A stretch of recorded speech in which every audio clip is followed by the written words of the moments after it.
Tendance dans le rouge ce matin sur le CAC 40 alors que l'indice parisien clôturait dans le vert hier soir. Dans le sillage des incertitudes politiques aux États-Unis, le second tour des élections sénatoriales en Géorgie se tient en effet ce mardi. Un scrutin décisif pour déterminer qui, des démocrates ou des républicains, aura le contrôle du Sénat. On attend aussi cet après-midi l'indice ISM manufacturier du mois de décembre aux États-Unis.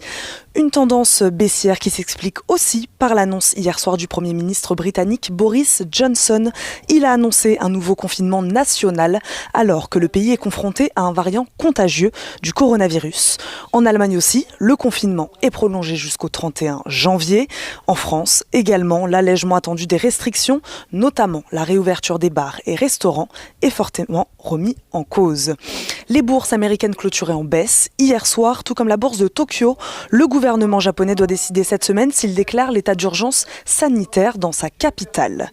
Du côté des valeurs, la biotech Fermentalgue et Suez créent une co-entreprise avec pour objectif d'accélérer l'industrialisation et la commercialisation de solutions de capture et de valorisation du CO2 en bioproduits.